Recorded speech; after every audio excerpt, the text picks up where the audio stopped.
A warm welcome to all of you who are joining us today for this very exciting webinar on the power of parenting in the early years, and also the official launch of UNICEF's Regional Parenting Support Framework. My name is Sanja Budisavljevic, and on behalf of UNICEF, WHO, and ESA, I will be guiding you today through the next 90 minutes. And I will also have the pleasure to introduce amazing experts and really true champions in the area of early childhood development and parenting in Europe and Central Asia. But let's first move and share with you some quick technical information. If we can just have the next slide ready. Great. So today, simultaneous translation is available in Russian, Bulgarian, Slovak, and the Western Balkan languages, Croatian, Serbian, Bosnian, Montenegrin. So you can click the little globe icon that you see below, and you can choose the language of interpretation you want. Also, to mention, please use the buttons of either Q&A or chat, as you already started to ask any questions to our speakers or to simply share any reflections that you may have during the webinar. Now, if you go to the next slide, you will see we have quite an ambitious agenda today, and we will have very exciting speakers joining us from UNICEF, WHO, Serbia, Italy, and Moldova. Importantly, this webinar also marks the official launch of UNICEF's new regional parenting support framework for the early years. So let's start with the webinar, and let's start with the opening remarks from our three partner agencies, UNICEF, WHO, and ESA. I'm inviting first Evelina Borisova, the Early Childhood Development Regional Advisor at UNICEF Regional Office for Europe and Central Asia, to join us and give her opening speech. Thank you so much, Sanja. I hope, colleagues, you can hear me and you can see me. It's really fantastic to see the numbers growing and the level of commitment and interest in parenting. I think it demonstrates just how crucial this conversation is. And I think we're coming up from another conversation that we recently had together in Serbia, where also the topic at the regional conference for early years was on parenting support. So it's really a pleasure to welcome you on behalf of UNICEF. Always very nice to be together. I wanted to start with a few numbers about the region, because it is a very diverse and interesting region, and something to remind us where we're starting. Every year in this region, about 6 million babies are born in Europe and Central Asia, and about 21 million children under 5, as we speak, are learning their first words, taking their first steps, drawing their first pictures, or learning to socialize and empathize with others. And despite tremendous progress we have made as a region over the last decade, many children in our region still lack not only crucial services, but also nurturing care in their homes and in their communities and community centers as well, that they need to thrive. Most of the recent statistics demonstrate that about 3.5 million young children in the region are not on track in their early development. And of the poorest, most vulnerable households, only half of children benefit from early stimulation and responsive caregiving at home. So we still have some ways to go.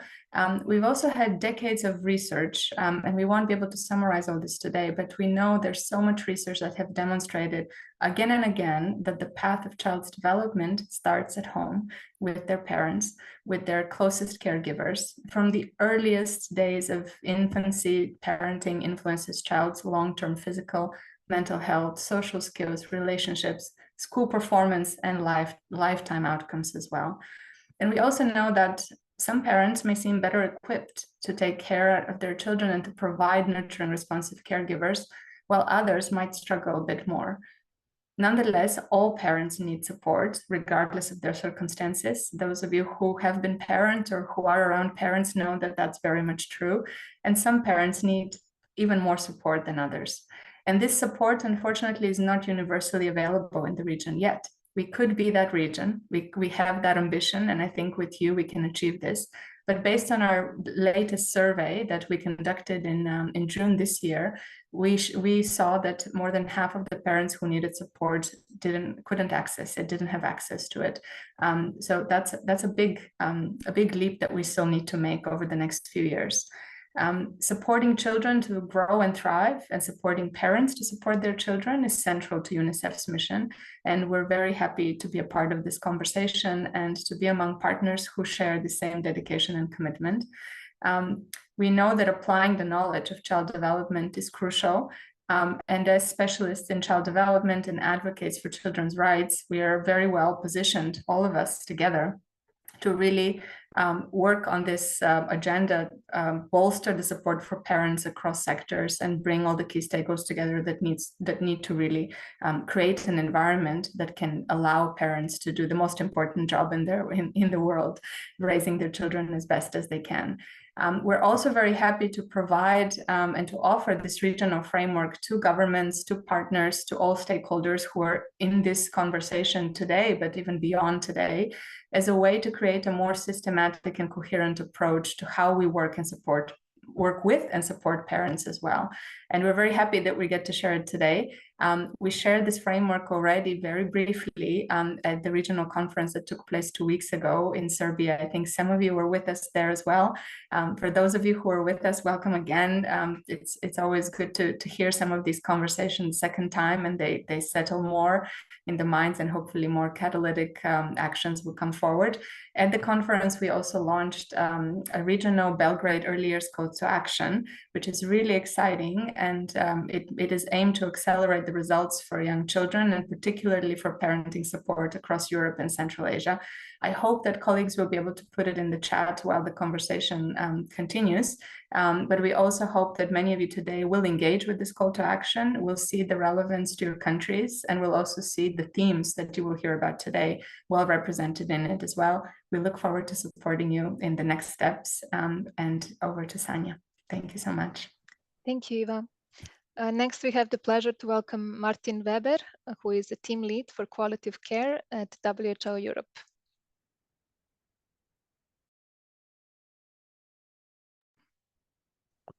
Thanks very much, Sanja, and welcome to all of you. I'm very pleased to make a few opening remarks on behalf of WHO, because in addition to the team lead for quality of care, I'm the regional advisor for child and adolescent health for the European region, which, for those of you who don't know, WHO includes Central Asia as well. This is a very welcome webinar. We are all coming together today, and the numbers speak to it as well, because I think we all realize parenting is a daunting task for future parents, particularly if it's a first child. Access to help with parenting, we must admit, has been rather random in many circumstances. If you have caring persons as a child, good for you. If not, too bad. And countries and their systems were often not geared to improve the situation. The approach of the international community was similarly haphazard and fragmented at times. Sometimes it was just focusing on doing no harm, but not taking a positive aspect to parenting. We have to say, fortunately, this has improved considerably over the past years. And I think we are in the best place here, because this webinar is exploring these improvements of over the last years. Evelina has already said, we had the launch just recently of a support framework for parenting for Europe and Central Asia. And we are very grateful to our sister agency, UNICEF, to have moved this agenda. This is hopefully being implemented by all of us in countries, and we are using it to the best benefit of the development of children. So in this webinar, I think we get a very good perspective from different angles. You have the two UN agencies together, and you will have more speakers from that perspective afterwards, from UNICEF and WHO, to look at it from the global and the regional level, to look at country experiences, and we will have 2 country case studies with colleagues presenting from Moldova and Italy. As I come from the World Health Organization, I just want to emphasize at the end of my few remarks the prominent role of the health sector. this is particularly important for younger children because that is the first port of call. And this is for both preventive interventions and advice and for spotting problems and responding to them. So advising parents on better parenting or how to deal with parenting problems is very often a prerogative of the primary healthcare worker to do this. In addition, the health sector is often seen as more neutral because we have to acknowledge other sectors have a role to play, particularly the social sector, social support to children at risk. But very often the social sector is seen much more threatening than the health sector. So the entry point of the health sector is very useful. You all know, if you have been in previous webinars, that we have been promoting the role of primary health care, well child visits, and the role of the pocketbook. And I just want to say briefly again, we have counseling messages, including for parenting, included in the pocketbook. And so the health worker can refer to this. So with these few remarks, I want to close my opening remarks, and I'm looking forward to a very interesting webinar. Back to you, Sanja. Thank you very much, Martin. And last, we have with us Mihaela Ionescu, who is the Program Director of International Step-by-Step Association. Thank you, Sanja. And on behalf of the International Step-by-Step Association, I'm welcoming all participants to this webinar for the launch of the parenting framework in the world, a policy document, which is much needed for advancing the understanding of the complexity of creating ecosystems that work with and for children, work with and for their parents too. We can't talk about ensuring safe, healthy, and nurturing environments for children without ensuring optimal conditions and support to their parents to fulfill their parenting roles. Prioritizing early years and young children's development means also prioritizing the support that parents need by connecting policies and services that target both children and parents too. At the same time, we have learned as a membership association and network over many years of work of our members implementing programs across many countries in Europe and Central Asia, targeting both young children and parents, is that listening to parents, mothers and fathers too, and finding solutions together with them in how we can best support them through various types of services is more effective and beneficial for them and for the children. Fragmentation and misalignment exist in many early childhood systems, but there are also many examples already of how well-coordinated policies and frameworks at national level can create fertile spaces for local solutions tailored to the local needs. And even today's webinar will bring such inspirational examples, as it was mentioned, from Italy and Moldova, presented by experts coming from member organizations in our network. We strongly believe in cohesive networks of services and stakeholders that share common values and a shared purpose in prioritizing young children's well-being and development. But this cannot be fully achieved by one policy, one service, or without properly supporting their families. Mothers and fathers alike, I'm underscoring that again. Parents are the most important people in children's life. So us as an early childhood community have the duty to equally address their needs and find best ways to support policy-wise or service-wise, and workforce plays a very important role. Investment in the workforce that make a difference for children, but makes also a difference for parents, it's equally important. With gratitude for such a valuable contribution to our collective efforts to create systems that work for all children and also for all parents, I am giving the floor back to you, Sanja, and welcoming again all participants. Thank you, Mihaela. Just for those participants who have joined us late, you have the interpretation icon at the very bottom, the little globe, so you can choose the channel and the language that you want. Thanks once again to our opening panel for these inspiring words and also for sharing this joint vision on parenting support and why investing in parents matters so much. So with this, I want to invite everyone to watch a little video with us that highlights some of these ideas. Can we have the video play?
Thank you. Now, I think with this touching video, we can start our deep dive into the parenting support.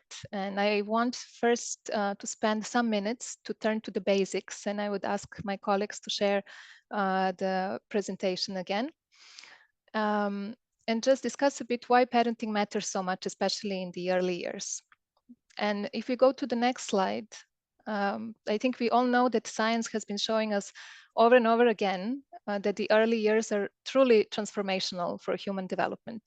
And I just want to highlight these three key things why this is so. First, this is the period of the most rapid brain maturation that really sets the foundation for later health and well-being. Secondly, positive early experiences and interactions during this time do build a strong brain architecture and foster the creation of new brain circuits and connections. And who, if not parents, are really the key agents of these early interactions and early development, who are always there to love and to nurture and interact and respond to their child. But this said, we know that some families do face challenges and adversities that can hinder their role in providing nurturing care to their children. If we go to the next slide, you will see that our current data is showing that we have around 21 million young children under 5 who live in Europe and Central Asia today. But we also see that they experience wide disparities in early childhood development outcomes and also the nurturing care they receive from their parents. Next slide, please. Now, the concept of nurturing care is very well known today. It is really the framework that has been guiding us since 2018 on these key ingredients that every young child needs to develop and to reach the full potential. But importantly, this is also the first framework to place parents at the center of nurturing care, to highlight the power the families and parents have to support their children's development across these 5 nurturing care domains.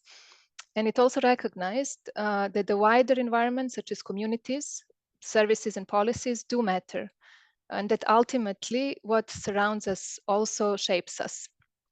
It makes clear that we do need to empower parents and bring them to the forefront of policies and services and provide the support that they need. Now, at the very end, I want to highlight the 4 key arguments for why parenting support matters. Next slide. And why investing in parents is so crucial.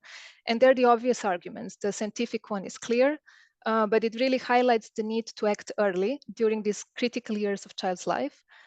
Secondly, parents are the primary agents of child well-being and development, but this does not mean that they hold the sole responsibility for their children.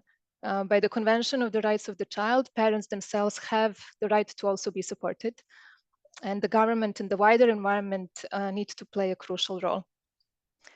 Third, the equity argument is very strong, and we will see today that parenting support has the greatest impact on the most vulnerable and families at risk, and we can start to alleviate the effects of social and gender disadvantage as well as poverty.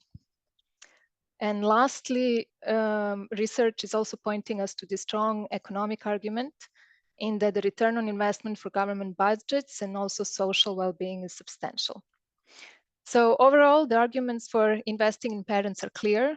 The next question, I think, is how do we start building this comprehensive safety net for parents that really ensures that all young children are supported?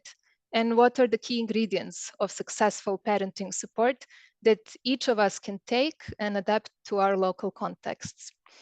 And this is what we will be talking about in today's webinar. Now, with that being said, we really wanted to start from you, and we wanted to hear what you think are the key ingredients that parents need the most today. So please take out your phones. We will now show you on the screen a QR code, and there will be a question that you can answer. What do parents need the most in order to be supported today? And let's wait for the screen to appear.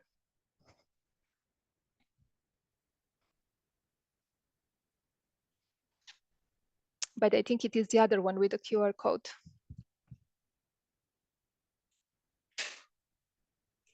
We'll share the QR code in the chat and a link to join the Mentimeter.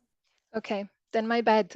Colleagues, partners, participants, please check the QR code, scan it from the chat. And also you have the link there as well. We'll wait a couple of minutes. It's really the first thing that comes and pops to your mind in 1 to 3 words. Feel free also to use different languages if you want.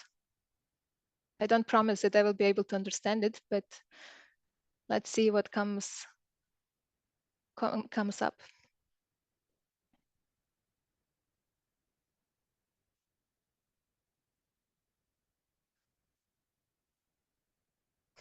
So I see we're starting to converge on some themes, the support being the strongest in terms of the comprehensive support. But also we see that, okay, family-friendly policies are important that can give parents the time and the money, so the resources to really take care of their children. We also are starting to see that information, knowledge is needed, that should be evidence informed. And then I like that we are having the kind of the understanding, the empowerment, the empathy coming out as well. So really trying to take parents as partners, where the skilled workforce will be very important. Respect as well, encouragement. So it's everything that we can do when we provide contact to parents. Okay, I'm seeing education, peer support, love. Everyone needs love and kind words, especially parents in the early years of their child's life.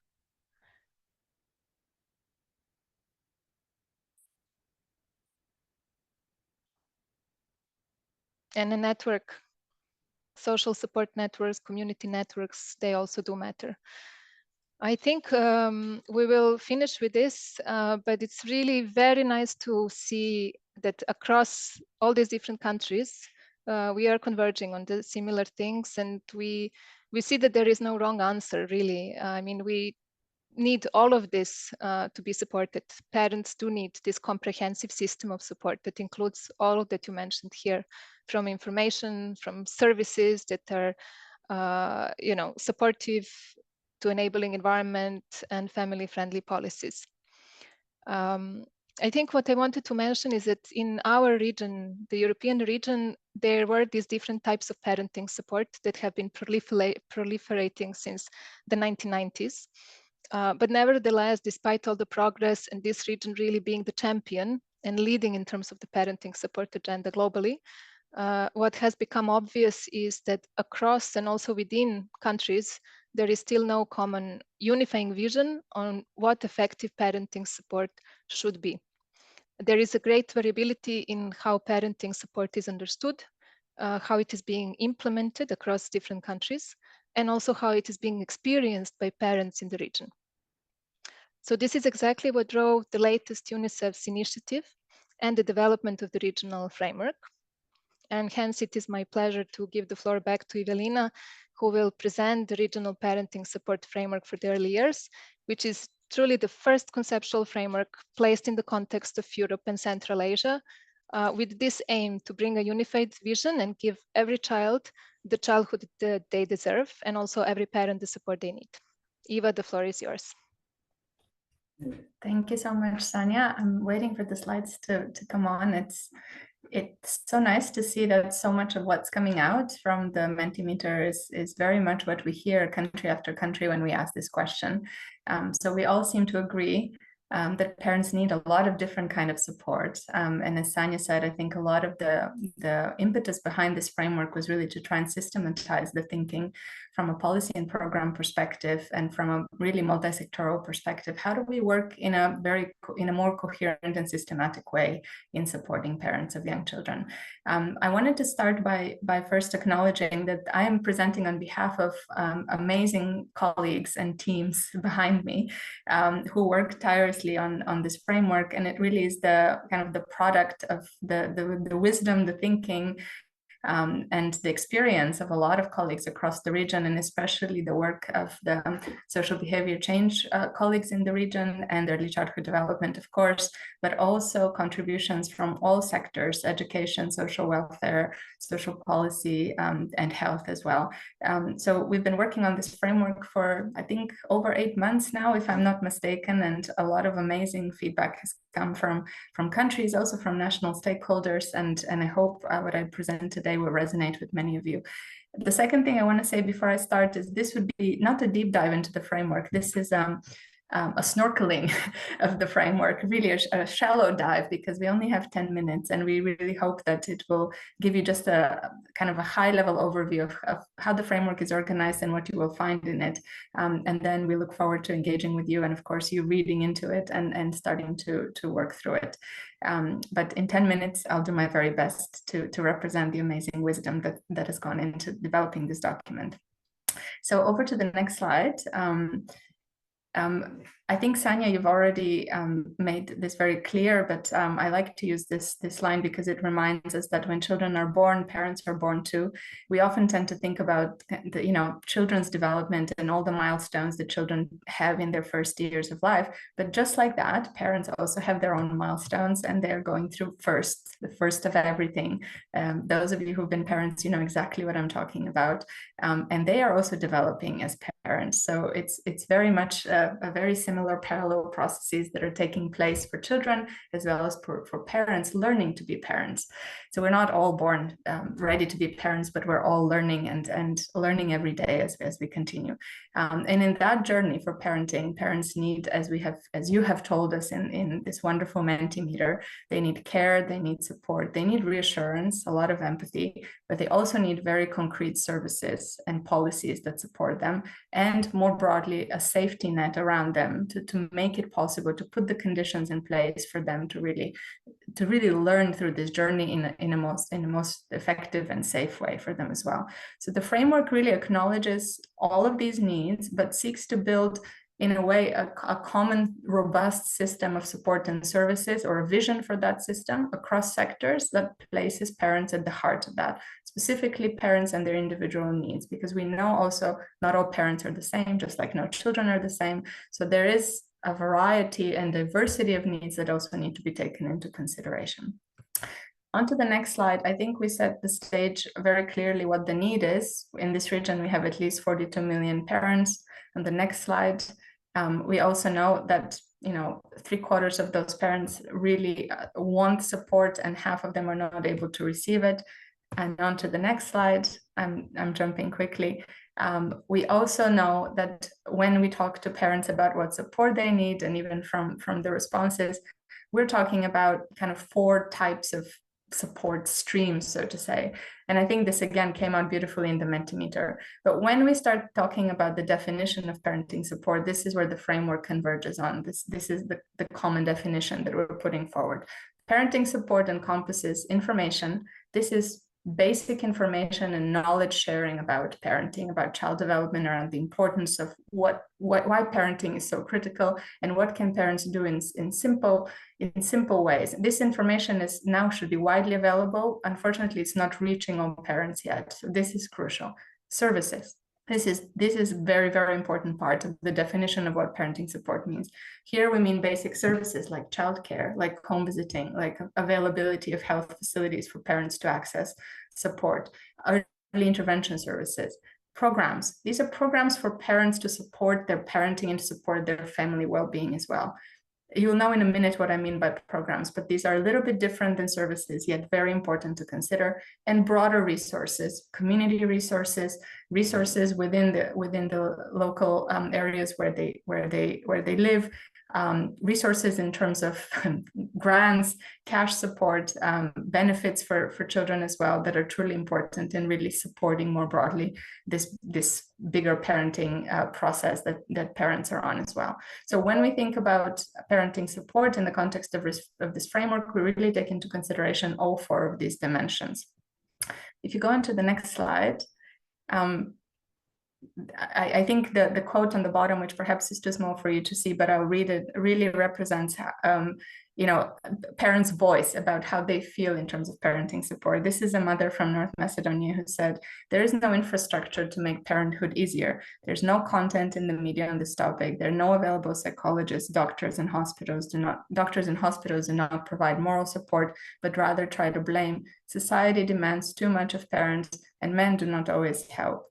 So clearly put forward a very concrete set of challenges when it comes to what parents are facing today. And what you see in the picture, in a way, reimagining the way that we think about and coordinate efforts to support parents across sectors.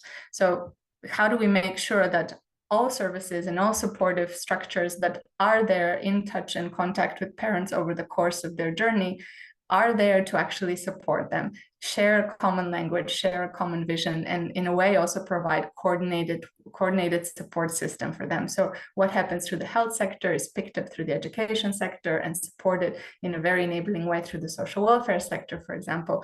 How parents interact with health professionals, with preschool professionals, with social workers.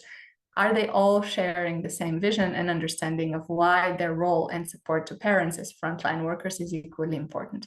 So let's reimagine what that system could look like. And you can go into the next slide. The parenting support framework is really, as Sanya mentioned already, it's a conceptual framework. It is not an operational framework. And I think that's really important because the operationalizing of this framework will really sit with many of you and many of our partners in different countries, thinking about how do we apply this concept and this vision of comprehensive parenting support system in our context. And it's going to look different country by country. So this framework as a document doesn't try to set a roadmap for how to utilize it, but it sets the vision and a common understanding of what this system of support could look like, hoping that this can be adapted and easily implemented country by country. It is, however, kind of based on three key pillars, I must say. First one is, or principles, maybe that's a better word. First one is a unified multi-sectoral vision. And this is truly important because when it comes to parenting, just like child development and nurturing care, it is not the role of just one sector. It truly is the role of all sectors, speaking and understanding the importance of their role in working with and for parents, but more importantly, coordinating the policies, the services, and the approaches that are delivering the support to parents as well. So the first principle is this is about working across sectors, just like everything in the early years, because it's so important.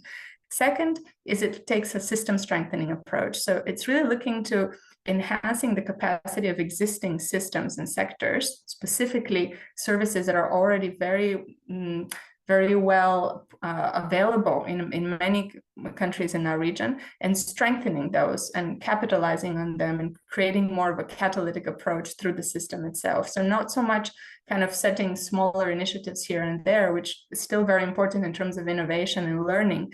But I think that in a way, the goal of the framework is to systematize the support through existing sectors and platforms that exist in most countries.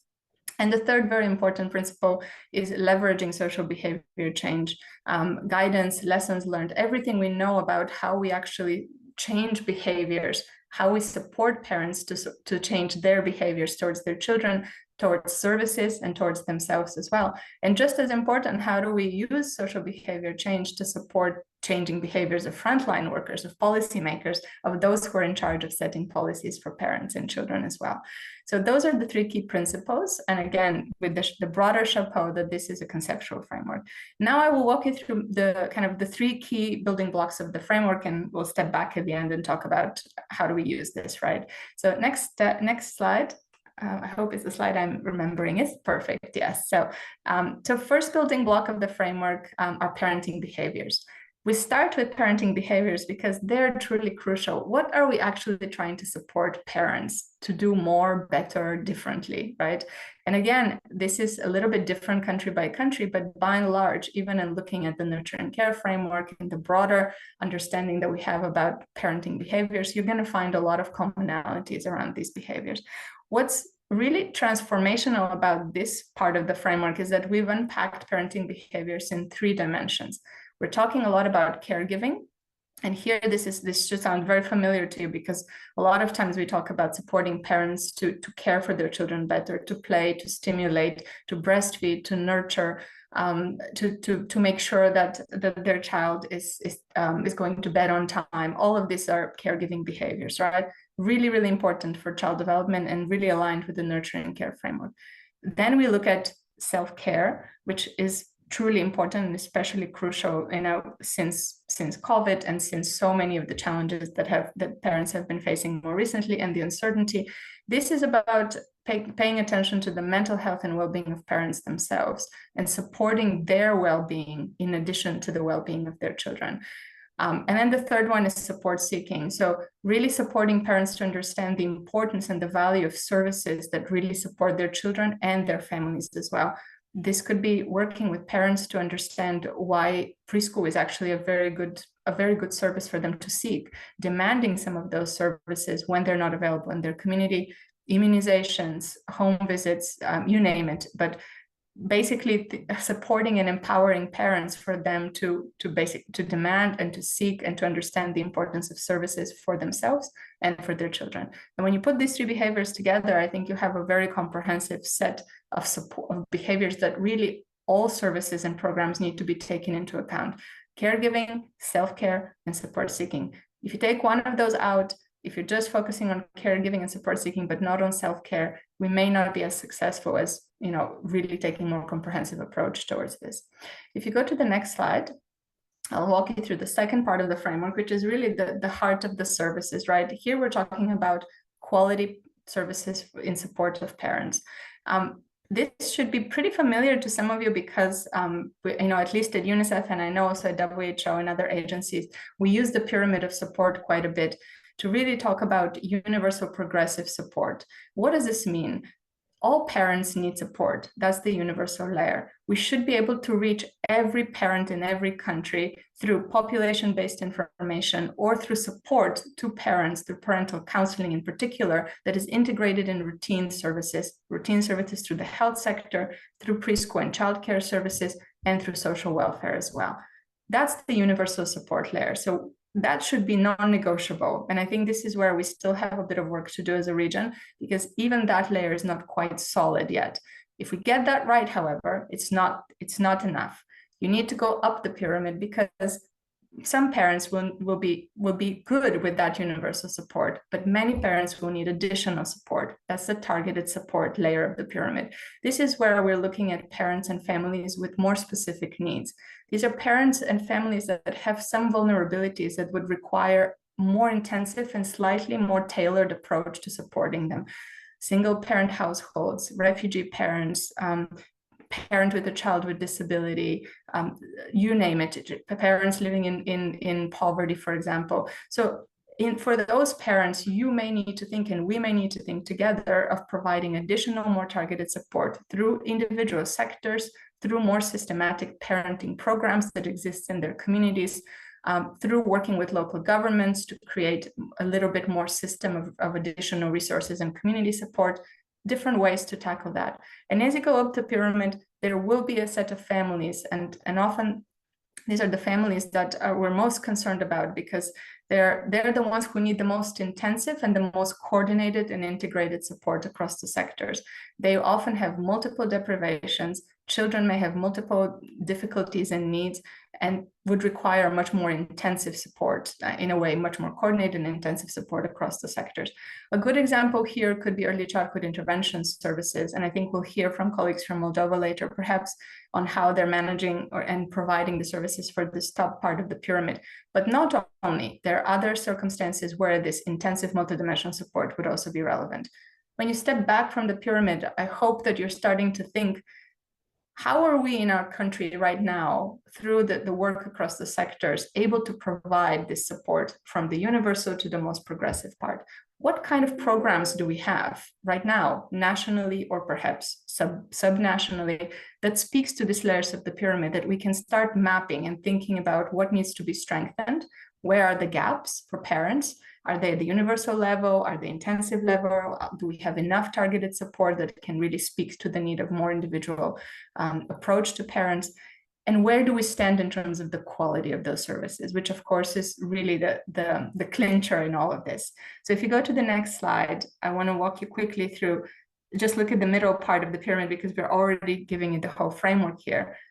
This pyramid is really about services, but it's also about quality of those services. So the framework also unpacks very much some of the standards and requirements and principles that need to be in place across sectors providing these services when it comes to workforce, the capacity of that workforce, the training of that workforce across all the sectors that are in touch with parents throughout the parenting journey, and the quality assurance and standards in the system that really operate as an enabling environment of those services to be effective.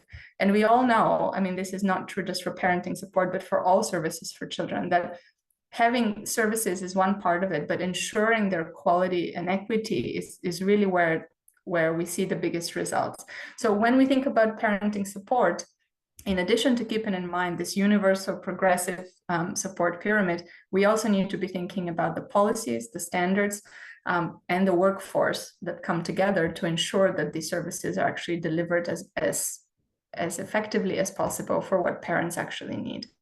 And there's a few more quotes later that I think will speak to this. But in terms of workforce, I know many of you, and even some of the colleagues that I recognized on the chat, are working very much on the health sector side. A lot of the work that we've been doing through this initiative has been about strengthening the health workforce in support of parental counseling. But we also know the same type of work needs to happen with the education sector and strengthening the parental engagement component of childcare and preschool educators, and similarly with social workers, who perhaps have this more heart and center in their work, in their workload as kind of on a daily basis, and yet a common approach across these sectors and across the workforce that is in touch with parents is something that we're still working through, I think, across many countries. On this same slide, you're also going to see the enabling environment. This is the third building block of the framework. So first building block was parenting behaviors. Second building block is the pyramid of quality services and support. And the third building block, not surprisingly, because there's many policymakers on this webinar as well, is the enabling environment within which these services operate.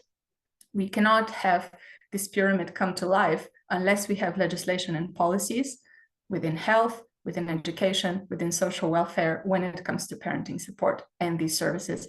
I know many of you are working on expanding home visiting programs, strengthening well-child visits, expanding access to preschool education and childcare. All of those policies play a key role in how this parenting support actually comes to life.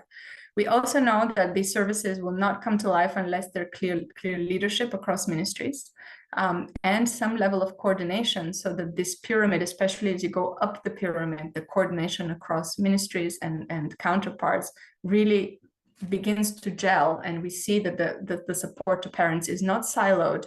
And it's not parents need to go to this service and then to go to that service and then to go to the third service to receive the support, but actually a team of professionals work together with the family to provide support, ideally in their home, and basically in a coordinated approach.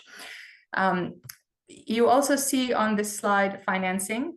I mean, this is no surprise. In addition to policies and standards and programs that are in place, we struggle to finance parental counseling across sectors, and this is still a challenge. A lot of you put in the Mentimeter what parents need is time. A lot of, when you turn that around in terms of the people working with parents, those people also need time to work with parents and to support them. So time for health professionals, time for preschool educators, time for social workers to engage and to support parents meaningfully is just as important. And time is money. So there's a lot of financing obstacles, I think, across the board that still needs to be addressed. Data and evidence generation is crucial. Many of you have heard probably the saying, what is measured is treasured. Are we measuring well parental support, and how are we providing it across sectors? What are we measuring in terms of progress, and can we do better? And I think the answer is yes. We look forward to engaging with this conversation further.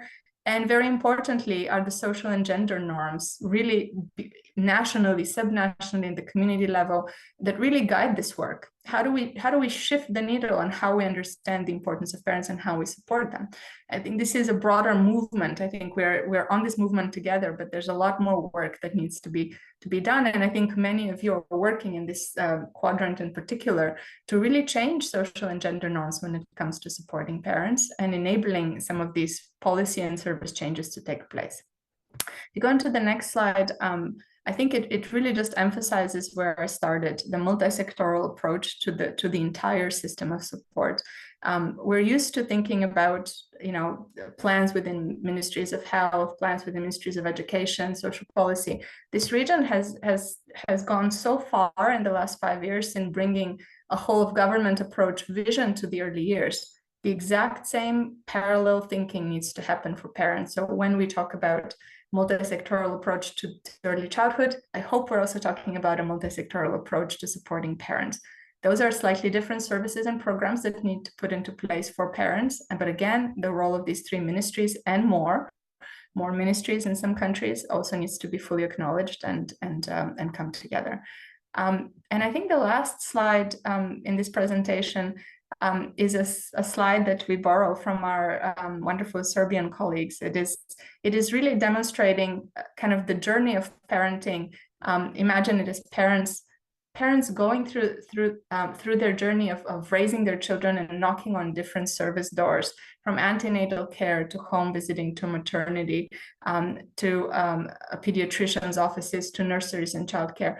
And the goal of this framework, in a way, if you can just envision it, is to make sure that all of these doors are open for parents, and behind these doors there's not only support and understanding and empathy, but also tangible support that parents could use to do their job better, answers to their questions, tools and resources that they can take home and support, community groups that can be there to work with them, resources that could really make their life better. But not to be underestimated is really the approach and the capacity of people behind these doors to engage with parents differently. That is a big mind shift and a big transformation that I think the framework also puts forward. Last slide. I hope you will enjoy this one. The framework, as I've described it, and I think you'll hear from colleagues as well, is, as I said, is a conceptual system framework that puts forward a vision for a system. It is complex. It sounds daunting. When you start unpacking it, you start wondering and thinking, wow, we have so much work to do. We've done a little bit of this thinking with a few countries already, and it's always impressive to hear policymakers reflect of where they want to go, which part of the framework do they need to strengthen.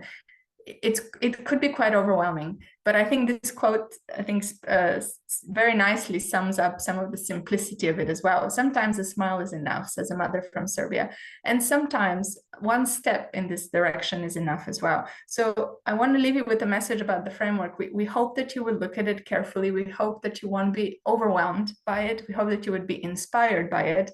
And we hope that you can take one step in looking at your national programs and your efforts that you're supporting and thinking, how can I strengthen this with this bigger vision that we're trying to build, and who do I need to connect with so that we can start creating a bit of a momentum in this area of work in particular.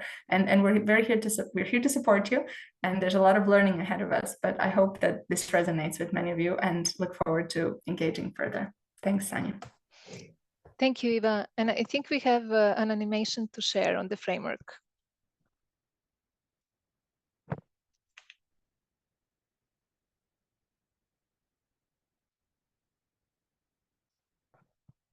Let's see if it will work.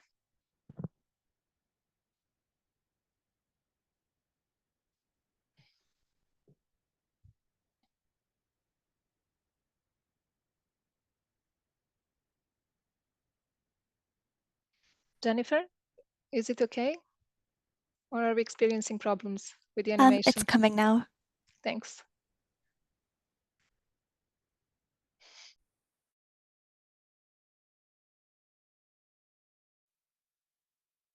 When a child is born, parents are born too. And it is parents who will have the biggest impact on their child's development. But to provide the kind of nurturing care that wires a child for long-term well-being, parents themselves must be supported. How? by building a robust system of services across sectors that places parents and their needs at the core. This is the heart of UNICEF's parenting support framework. Grounded in social and behavioral insights, the framework highlights 3 key dimensions of parenting that should be supported: caregiving, self-care, and support-seeking behaviors. Recognizing that some parents need more support than others, it offers a vision for a comprehensive approach to services, starting with inclusive and accessible universal services, while also ensuring targeted and intensive support for families with specific or complex needs. The framework calls for high-quality services and a trained workforce. It also calls for a more supportive environment surrounding parents, including legislation and policies, strong leadership and coordination, adequate financing, data and evidence generation, and supportive communities that foster positive social and gender norms. Effective support to parents requires health, social welfare, and education sectors to work together. Investing in parents ensures that every child has the best start in life.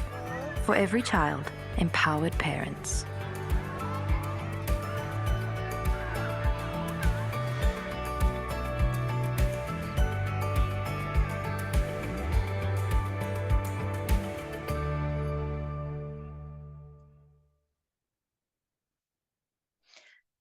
And with this very inspiring animation, we are now moving to the second part of our webinar.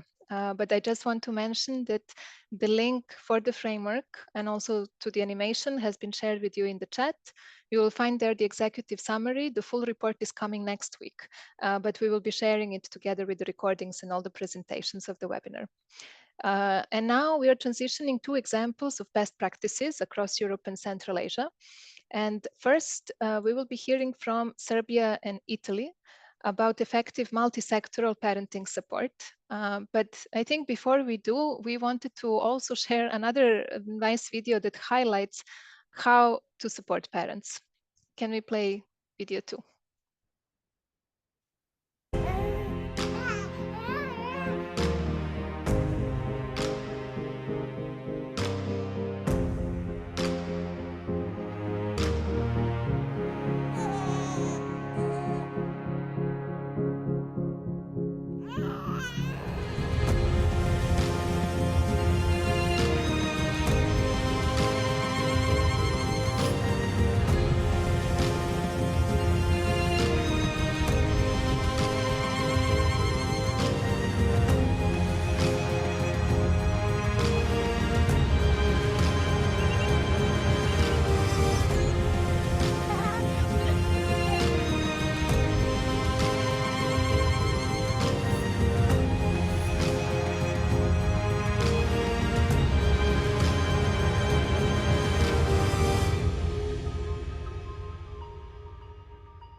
And with this, it is my pleasure to invite Milica Pejović-Milovančević, who is the director of the Mental Health Institute and also coordinator of the National Working Group for Early Childhood Development in Serbia, to guide us through the multi-sectoral parenting support and policy integration in Serbia.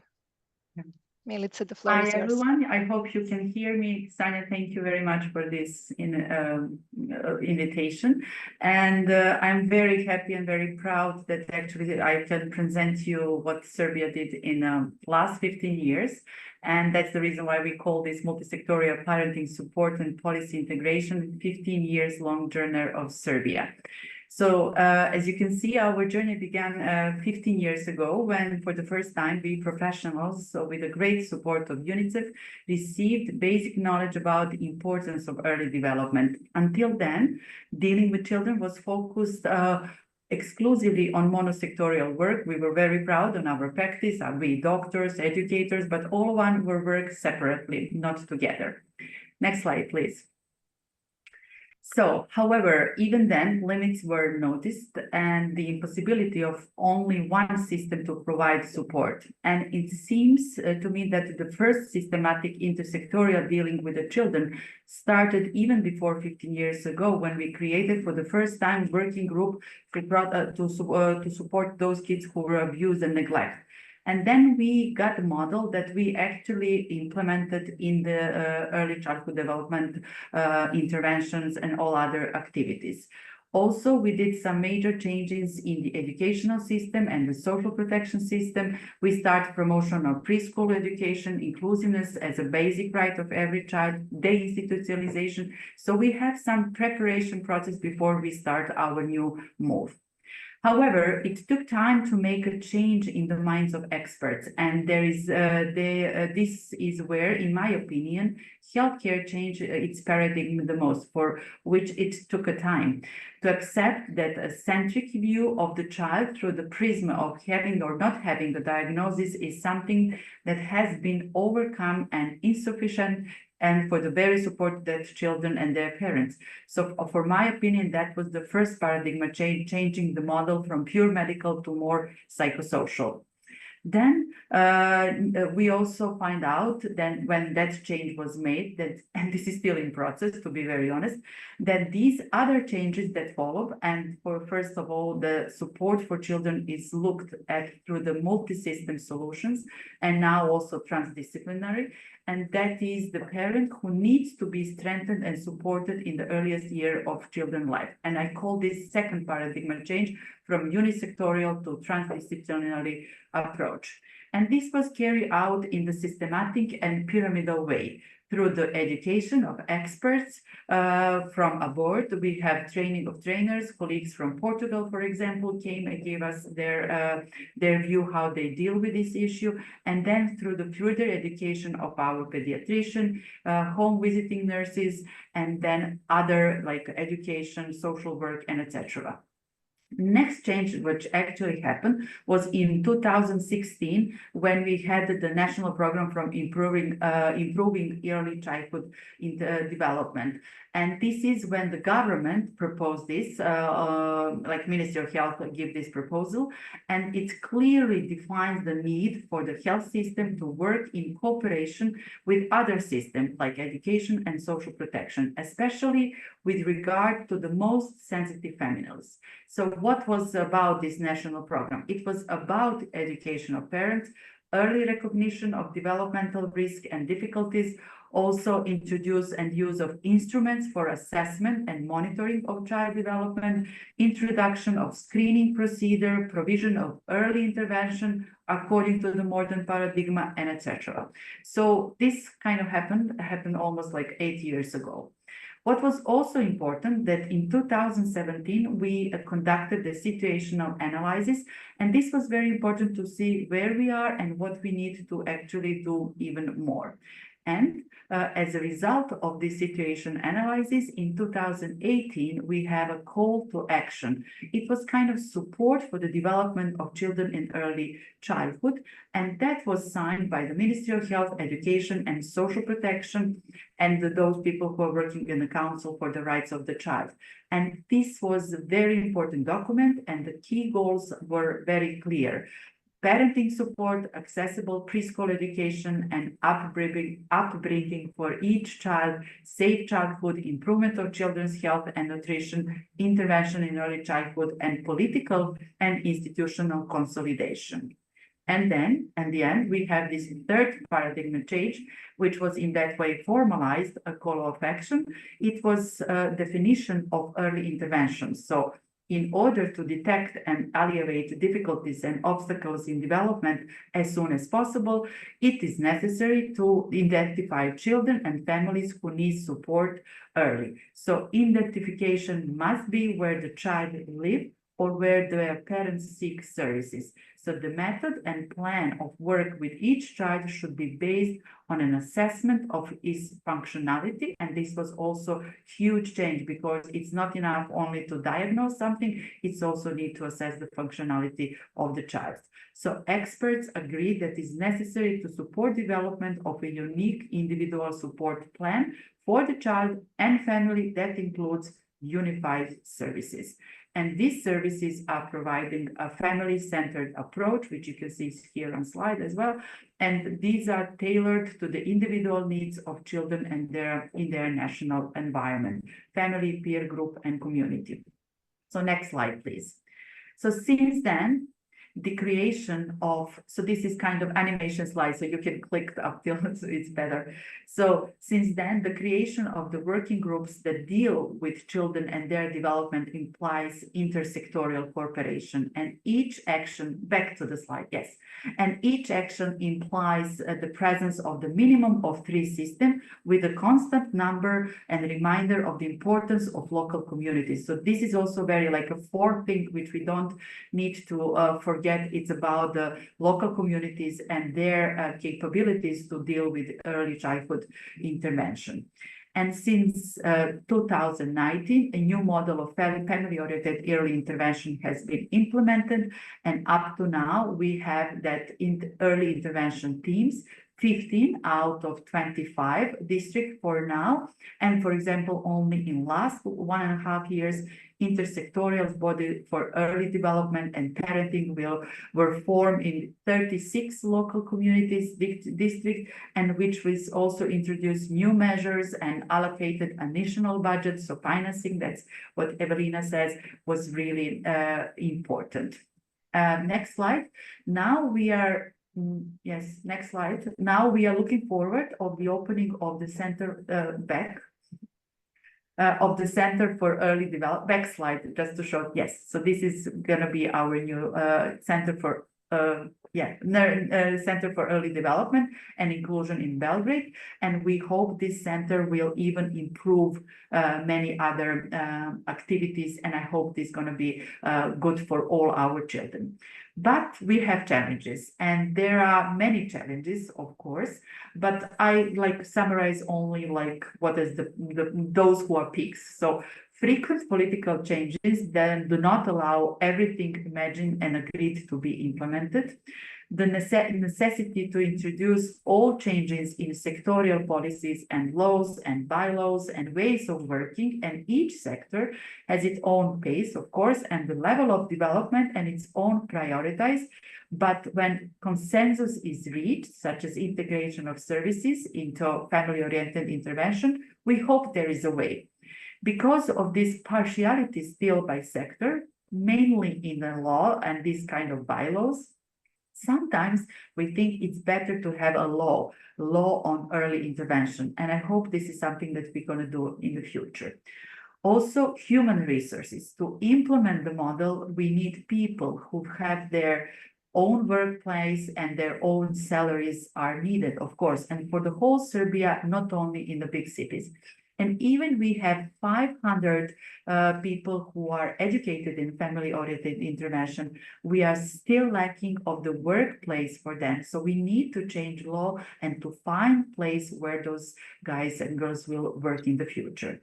Financing, always a problem. As a part of the financing of the existing sector services in accordance with the existing legislation, we need to be, and it's still free of charge for parents. The scope of support, it's not fully aligned with the needs, and the problem of geographical distribution and insufficient workforce is still something that we need to overcome. So Ministry of Financing, of course, promises, and I hope promise a lot of things, so I hope some of them will be real. Standards, we partially defined through existing standards for each sector, but now we need to have professional guide for the PORI, for the family-oriented early intervention, and it is being developed, and it's necessary to define criteria for checking control. And last, I'm a professor of medical school, and I want to have all reasons why this is very successful and very good program. So I hope we're going to find the financing also for the research to prove that our interactions and our actions are evidence-based. So thank you very much for offering me this opportunity to present the Serbian model, and we are very open for any cooperation all around Europe and Asia. Thank you very much. Thank you so much, Milica, for highlighting this amazing work done in Serbia. I think in the interest of time, we had to make some last minute changes to the agenda. I'm sorry. So I will invite now first WHO to come in and present quickly. We have with us Sabine Rakoto-Malala, who is a senior technical advisor at World Health Organization headquarters in Geneva, and who will share a bit the work that WHO is doing in terms of parenting support. Good morning, everyone. Good afternoon, good evening. Sanja, can you hear me? Yes, very well. Yeah. All right. First of all, huge thanks to ISA and UNICEF for organizing this great webinar. It's really fascinating. My name is Sabine Rakoto-Malala, and I work at WHO headquarters, and I'm part of the global initiative to support parents, but I sit in the violence prevention unit, but also support parenting across the WHO, which means across the life course and for different outcomes. And it's great to be speaking after my regional colleague, Martin. So I just have 3 short updates that I will give you. The first one is a little bit on the global initiative to support parents. The second one is an evidence review that we did. And the third one is a mapping that we did of the 52 countries in Europe around parent and caregiver support. So for those of you that don't know the global initiative to support parents, it was set up in 2016 in the middle of COVID, when we realized that school systems were down, social service systems were down, health systems were down, and parents were really at the front line. And really everybody had already been, so many partners, UNICEF, WHO, huge number of NGOs, governments, had already been working very much on parent and caregiver support. But really at this moment, agencies came together, countries came together, and created the Global Initiative to Support Parents, which looks at parenting support across the life course, so 0 to 18 years old, looks at it for different outcomes, mental health outcomes, education outcomes, violence prevention, social and emotional skills outcomes, and really all types of outcomes, and really trying to harness that energy of the different UN agencies, civil society groups, governments, donors, to achieve universal parenting for everybody who wants or needs it. This is our, what you see on the screen is our operating model. So we really look at some of the core content, what are the skills that we're trying to convey to parents, what are some of the outcomes, and looking at that, what are some of the adult outcomes, child outcomes, in order to accelerate action in many different areas. The Global Initiative to Support Parents has 4 objectives. The first one is scale, trying to scale up evidence-based and cost-effective parenting interventions. And really the work that Euro is doing is incredible. I think the framework that Eva just presented is really going to help not only Europe, but the entire world to think what scale-up can look like. Secondly, innovation. And this is especially interesting when you work in countries in Africa, for example, where we're, for example, in Tanzania, really trying to develop digital approaches. And I know UNICEF has also done great work on this across Europe, but in low-income countries, it's even more difficult. And so a big area of work on innovation, evidence generation, and knowledge sharing. We know that there are many non-evidence-based programs out there, and how can we really up the quality of our programs on parent and caregiver support, and a big pillar of work on advocacy across the organizations. The core funding partners are UNICEF, WHO, Parenting for Lifelong Health, Early Childhood Development Action Network, and the Global Partnership to End Violence Against Children. But it's a big movement. We're really trying to bring together all partners so that we all start singing from the same song sheet and trying to achieve universal parenting support across the life course for the different outcomes. Just some of the things that we've done. There are many, which you can look on the websites in 2016. But one important component was these knowledge sharing. And so we organized a number of regional consultations. The first one was in person in India, where we brought together 12 countries from the Southeast Asia region. Then we did an online in the African region, where we had 55 countries, I think over 1,000 participants sharing experiences on evidence-based parent to caregiver support. Then we did one in the Americas. It was 3 days online. And then for Asia, for the remaining countries outside of Southeast Asia, we had 2 webinar series. And really, we're seeing that member states are grasping more and more the importance of parenting and caregiver support, not only in early childhood, but across the life course, and linking it to educational programs. Second point, so that was the Global Initiative to Support Parenting. Within WHO, it's really forced us to work much more across the different units. And I'm talking brain health, early childhood development, mental health of parents, adolescent health, and violence prevention. And one of the key outputs of that was these guidelines on parenting interventions. And for WHO, basically a guideline is a process of about 2 to 3 years where we go very carefully through all the evidence that exists and see what kind of recommendations we can support. And I won't get into the details of this evidence review.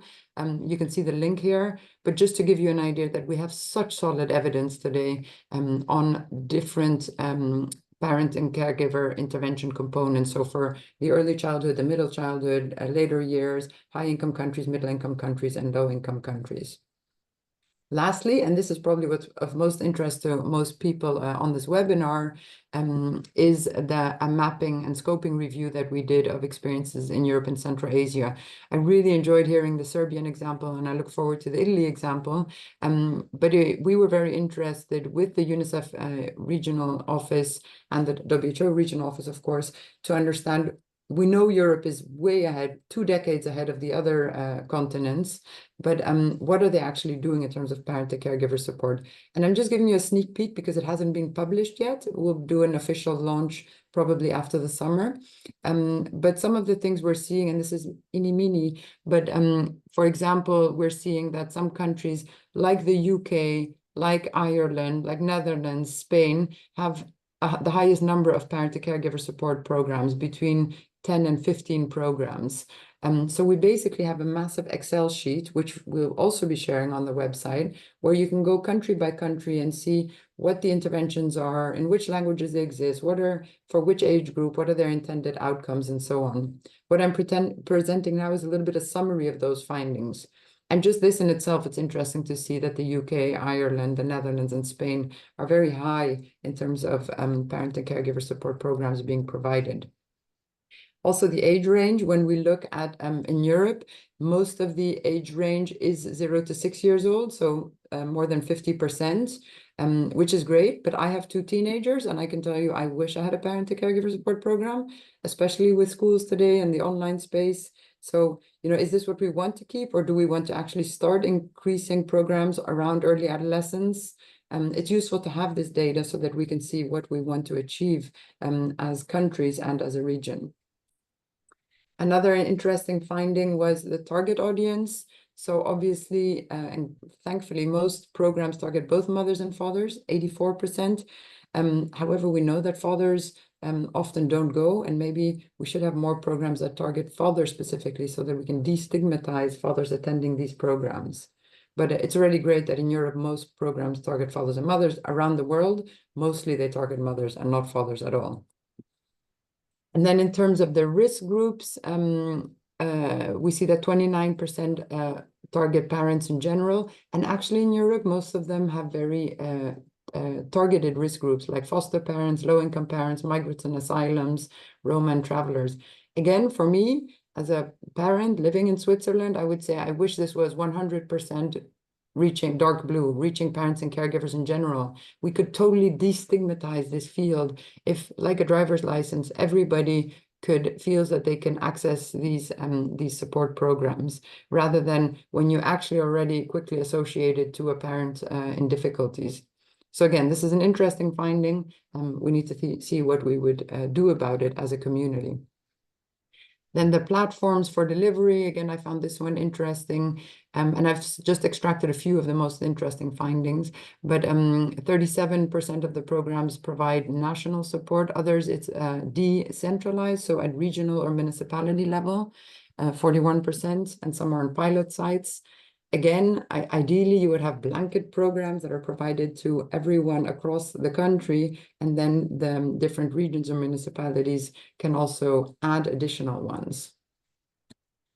Content, I found this one interesting. So 65% of the programs across all the programs that were reviewed in the 52 countries focus on core parenting content. And we see that in this slide. So really about the learning and development of children, age-appropriate responsive caregiving, relationship enhancement, proactive parenting, etc. And then the 35% focuses on these additional components like premature babies, digital safety, sexual and reproductive health education, and so on. So it's great to see that there's a strong component of core parenting across the European programs. And then modes of program delivery. So we do see that 56% are structured curriculum and group-based parenting interventions. And the orange is 26% is individual parenting and coaching, often delivered in the homes. Again, both interesting to know. Do we want to up one or the other? To be thinking about. I think these are all findings that just should stimulate our thinking in terms of what we want to achieve. And then last slide is the resourcing of parenting programs. So interestingly, again, in my personal view, this is not a WHO view or anyone else's, but we see 46% is government funded. In my view, this should be 100% green. It should be part of like schools, like funding the military, like funding your highways. Parent to caregiver support programs should just be part of their national budgets and should be fully government funded. Today, we see 46% government funded, 23% donor funded, 11% CSOs, and then 17% or a bit more, 21 around private. So that's it for now, and I'll just leave it here, hand back to you, Sanja, and answer any questions in the chat. Thanks a lot, Sabine, and thanks for giving us this sneak peek into the upcoming publication. We'll be looking forward to the launch and also showing us what currently we have in terms of programs and also more targeted kind of interventions in Europe and Central Asia. Now it is my pleasure to go back to the country best practices, and we will be hearing from Italy.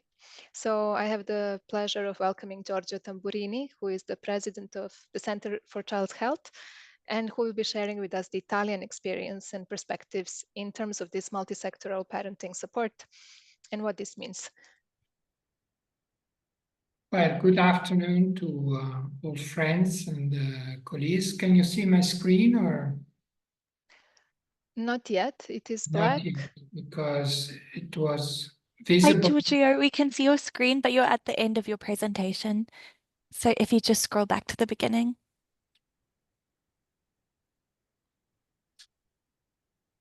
Because it was, it remained as it was at the beginning when we tried to, when we did the first try. I don't know why it remained like that. So I come back and I do it again, because otherwise, is it okay now? Perfect. Yes, it looks good. Is it? Okay. Perfect, thanks. So let me first welcome very warmly this initiative and the development of this document. I think will be of great help to our work at country level, as well as the international level, of course, as it did probably the nurturing care framework 6 years ago. So I think countries benefit a lot from this kind of documents that provide international evidence and recommendations that are of great help. So what I'm going to show is something that resonates a lot with what Evelina was showing before. Let me try with start with a very simplified picture of what is the state of the art of parenting programs in Italy.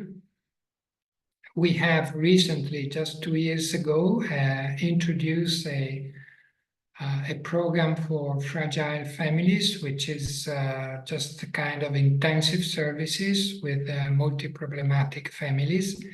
And this is now introduced in the system. It is scaled up in more than 50% of the countries. At a selective level, we have many specific programs for disabilities, other conditions within the family, but the distribution is quite uneven, considering also the quality aspect across the country. While at a universal level, we are still at pilot stage, and this is exactly what I'm talking to you today, and to show how we are progressing towards a countrywide universal parenting program. One interesting aspect of this presentation is probably that most of the work has been done at NGO level, although within a network and the collaboration with the civil societies and other NGOs, we have taken, just to simplify, two basic approaches. One is bottom-up. We have created village centers. We have some papers published, but I don't want to get into details because we're getting short of time. But these are kind of ECD centers where parents and their children are accompanied by educators to understand child development and develop understanding and practice of good developmental practices. Starting with this, from these village centers, we have worked a lot to build intersector agreements, primarily with the health sector, with maternity hospitals, with pediatrician and other primary care workers, and of course with the early education sector. And we have done hundreds and hundreds of multi-professional training to build this network, bottom-up networks working together and starting to understand the importance of building support networks around the parents.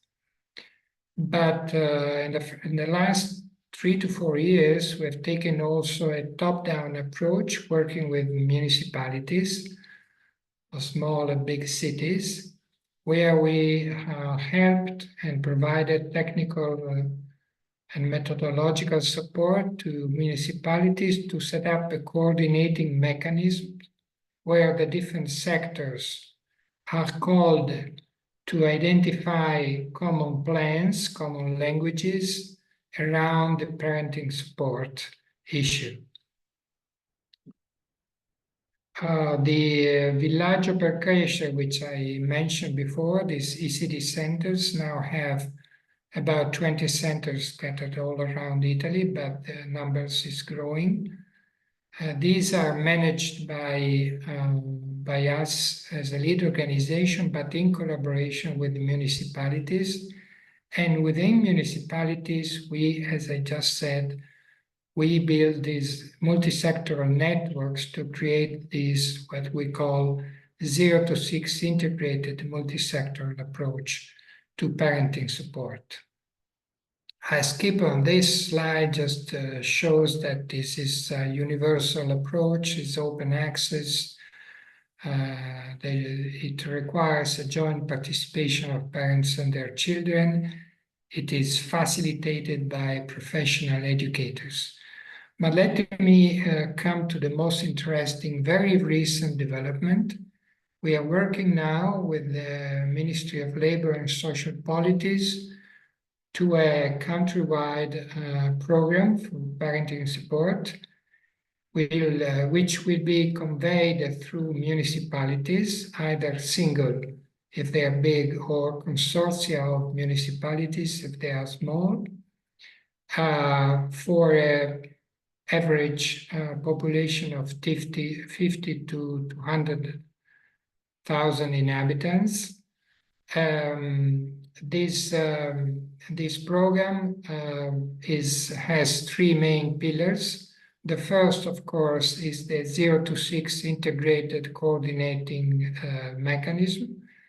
The second, which is also taking care of a common information system conveyed to all new parents from the last trimester of pregnancy to the second year. It includes a home visiting system which works in combination with the ECD centers that I described just before. And that's the innovation, because the home visiting system includes the 2 first visits made by a midwife, which is connected, of course, with the health system. And the midwife provides, of course, care for the health of the mother, the health of the newborn, and the health of the family as a whole. While from the 3rd month to the 12th month, there are 4 to 5 more visits, but these visits are made by educators because they focus mainly on responsive parenting and the good practices that can be conveying a responsive parenting, like communication, play, shared reading, and so on. So this is a system we are working at. The idea that by next year at least 200 ambiti sociali will be implementing the program. The total of the ambiti sociali in Italy is about 600, so we will be starting the program in about 1/3 of the country by next year. And let me just get 1 more minute to illustrate the system that it should work. There are at least 2 encounters during the prenatal period made not only about the traditional preparation to birth, delivery, etc., but this is preparation to have a child, and discussing with the fathers as well how the couple will change its routines and all the new challenges that parents will encounter. At birth, we will encourage a lot the early bonding, the skin to skin, of course, the breastfeeding, the presence of a father or another companion at birth. Then the health sector will continue on providing a dialogue on development, and we are training pediatricians and primary care workers to be capable to provide this empathic dialogue on development. Then at the same time, parents will be accompanied through the home visiting and through the ECD centers to use all the daycare system, the early education system. And of course, this, as you can see, includes the collaboration across 3 different sectors, but there are other sectors collaborating. And just to mention that we are working a lot with the corporate sector, because the big corporate companies can play an important role in supporting, for example, the permissions and the parental leave, even beyond what is currently provided by the national legislation, which of course we are also working to improve from the current level. And my last slide is to show the closely interlink between the multi-sector coordinating mechanism that we are setting up in many municipalities, and the multi-professional capacity building, because without a full understanding by all professionals of how the system works, what are the obstacles that the parents find in their difficult path through the system, and they fully understand how they can collaborate to promote an empathic dialogue with parents, while I think that even the best coordinating mechanism will not work, because we have to rely on the quality of care, and the quality of care derives from multi-professional networking in this case.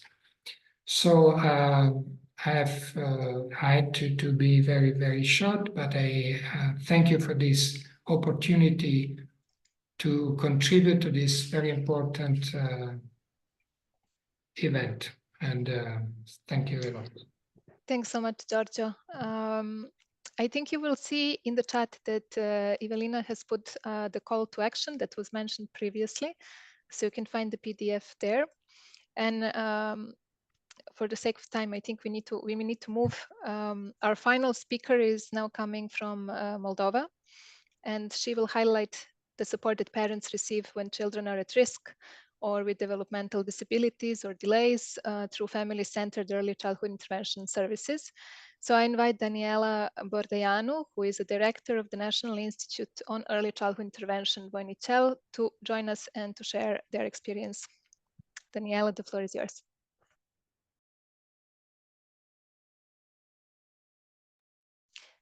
And we see the slides. Thank you. Hello, everyone. It is a pleasure for me to present Moldova's experience in this important journey. I represent a national level NGO, UNICEF Center, now called National Institute of Early Childhood Intervention. And why do I have this picture? Because we envisage a common platform of professionals coming both from a national context, but also internationally connected, because we want the best for our children and for our families. Why do we focus on parents? Because they know their best, they know their children the best, and they want the best for them. Each family is unique and different. Optimal child functioning occurs within a supportive family and community context. The family, not the professional, is the constant in a child's life. The family is in the best position to determine the needs and well-being of the child, and the family has the capacity to choose, to make decisions in a child's life. Why is family, what is family-centeredness in ECI? Well, we have to begin with the fact by saying that ECI is family-centered, and we have to take into account beliefs and practices that threats families and treat families with dignity and respect. We have to be flexible, responsive. We have to share information to family choice regarding any aspects of the program in intervention options, parent-professional collaboration and partnership as a basis of family program relations, and the provision and mobilization of resources and support necessary for the families to take care and raise their children in a way that produces optimal child, parental, and family outcomes. So actually, we have to work with parents for children and families, and we have to include parents at each stage of our intervention, from the very beginning of them entering our center or us entering the family. And we definitely focus on training activities, on coaching activities, and on efficient cooperation with the parents and professionals. I will share information and a feedback from a mother.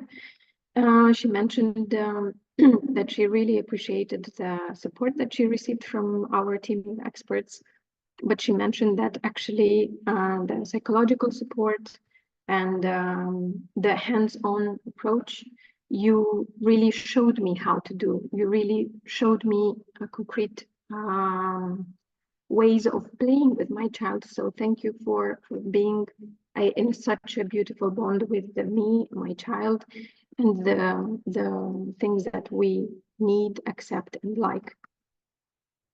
What do we do in Moldova? Of course, we always keep in mind the nurturing care framework, because we want healthy and happy families and children. And due to the fact that we have a legal framework in place, we developed a national action plan for strengthening and developing ECI at national level. We invest a lot due to UNICEF support in professional formation, and we are happy to collaborate with the international organizations and experts in this sense. And we are now looking for really going further, and we are looking for a master program in ECI, why not? And we also launched BEPO application, we all know. But still, when we talk and responding to Evelina's question, how is it like to support parents on a parenting support pyramid? And talking about intensive support, I think the higher we go up the pyramid, the more in-depth expertise and the more attention and the more time is needed. So I think that ECI specialists and ECI teams have to be those professionals that give the best expertise and support, so that the families, when opening a door, they receive best help in order for them to get sufficient information and help, and not needing to be going from a door to another, and to spend time and energy and so on. So it's not adopted at the national level, but at the organizational level, we use the ICDP program, which is combining beautifully 8 guidelines for good interaction between the caregiver and the child, the principles, and the methods of communicating with and relationship with the caregiver and the parent, and implementation of meetings and daily practice. It's a parenting program perfectly implemented at the international level, and we think that it is beautifully applied both for parents, caregivers, even professionals from medical front care, and educational, why not? So ICDP might become the driving license that we were talking earlier, because it has beautiful values and interaction methods that can be applied to all adults facing their children. So I see this beautiful picture as a symbol of us being closer and more connected to children. For a parent, the most important thing when contacting a professional is, does that professional remember my child's name? Did that professional make the first connection? Is he really empathic, and does he really listen to my concerns? Did I sleep last night? Do I need to communicate, or do I need support for better communication with my husband or with my family members? So not only children need support, parents need support, but also system needs support. So we are here today, and congratulations with this amazing activity and launching of this framework, because we really need it. Thank you very much. I apologize for my English, and good luck for all of us, because this is a common struggle and a common path that we have to really follow. Thank you very much. Thanks a lot, Daniela. And thanks for highlighting this importance for service providers to take parents as partners, truly, in this kind of family-centered approach. I will now, apologies for we are running a bit late, and thanks for so many of you staying with us. Before we finish and close the webinar, I wanted to quickly walk you through some information slides, and I will invite my colleagues to put the slides on. Just to mention 3 key things before we close. So you've already received the link for the parenting support framework for the early years. And here we really invite you to think how best you can harness this framework and this current momentum to solidify commitments at your country level with your partners, stakeholders across different sectors. If we go to the next slide, I would like to briefly announce the exciting conference that ESA is organizing on early childhood ecosystems needed for young children to thrive. This will be end of October, and we will be sharing more in the follow-up email. And last but not least, if you have not yet subscribed to the Health System for ECD mailing list, here you will have the QR code, which will enable you to benefit from all these updates and information on the next events and useful content. So as we come to the end of this webinar, I'm really happy to see such high numbers of participants and also partners that joined us today, which is really the evidence of the shared commitment that we have around the early years and the parenting support.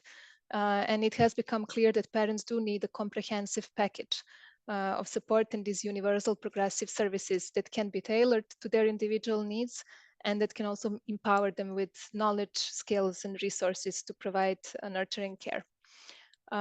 With this, I have the pleasure of closing the webinar, thanking once again a lot our speakers and all of you for coming, and inviting you to stay for the last video of today.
Thank you, everyone. And until next event, have a wonderful day.